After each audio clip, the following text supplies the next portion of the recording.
Hey again, it's me with another video. This is me recording this, the second time basically because when I recorded it with the mic in OBS, it sounded like hot garbage because the microphone I'm using is hot garbage and I can't afford a new one. This video is about me trying to make a game in 1 hour because I was bored and wanted to make a game and I only had 1 hour before I had to get ready for work and I was like, hey, I'm going to make a game in this time and make it into a video. The goal here was obviously to make a simple game in an hour, and since I didn't have much time, I settled on just a simple 2D shooter kind of thing, where you'd play as a character that could only move up and down to dodge the enemy attacks that would be trying to kill you. And you'd be able to shoot back to kill the enemies, to try and not die.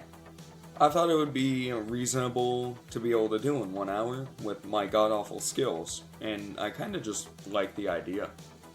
This is a terrible concept. Why am I doing this?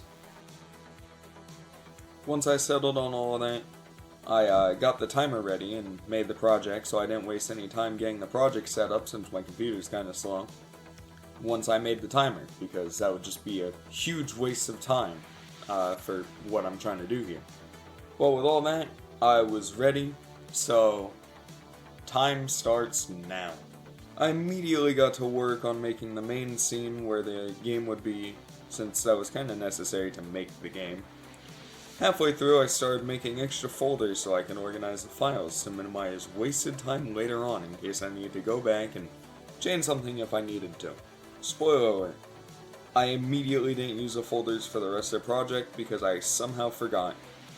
After making the organization folders, I got to work on the player. First, I made the scene for the player and changed it from a normal node 2D to a character body 2D. And then I had a polygon 2D shape thing, so I could just immediately get the shape down for the character.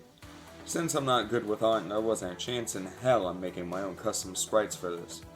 And polygons or 2Ds are just really good for when you don't want to make your own sprites, and the Godot icon is not looking as spicy as it used to.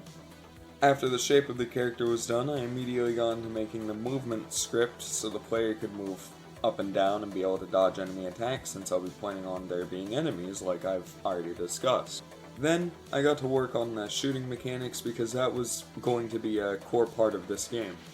So I made a bullet that would move in the direction that the player was facing, which was right. Keep that in mind for later. Then I went back to the play and started adding the actual code to shoot the bullet, which wasn't too hard, so I was still doing well on time. After the play, I went on to making the tile set to make the boundaries for the player, which was a bad idea in hindsight because I spent too much time on it because the tiles would not change their size no matter how many boxes I typed 128 into. But I eventually just settled on clicking the Godot icon's forehead and using that as the tile since it was good enough. I then proceeded to take way too long trying to add collisions onto a tile because the option to do that is basically hidden for you for some reason. I love and hate this new tile map system in Godot 4 at the same exact time. Then I just threw everything I had so far into the main scene to make sure it all worked. The player was also missing for some reason until I saved and flashbanged myself. But when I actually ran the scene, I had just a small problem and that was it. After I finished all of the ridiculous issues that I had with that whole thing, I got to work on the enemy. For the enemy, I literally just copied the plan, flipped it 180 degrees so it would face the player, and I began working on the enemy shooting mechanics. I quickly made the enemy bullet and made it shoot to the left, which was the direction that the enemy was facing. And then I immediately undermined this by making it so the enemy would actually face the player and shoot that way. That was kind of difficult since I apparently have a tendency to have enemy shooting mechanics just not working in the games I make. It even got to the point of me bringing up Dungeon's Risk to see what I was doing wrong. This didn't help me at all, and I eventually got it to the point where the enemy was shooting accurately, but backwards. There comes a time in someone's life where they just have to say, screw it. And this is when I did. I just flipped the enemy back around so backwards was now forwards, and I rotated the player 180 degrees instead. Trust me, I'm a good game developer, I swear. After making the enemy, I made the enemy spawn point, which was pretty easy since it's literally just instantiating a scene where I put the marker. I then tested it, and it turned out the enemies couldn't die because the collision boxes were bigger than the areas I was using to detect hits. So I changed that so you'd actually be able to play the game. At this point, time was running out and I still needed a couple things done.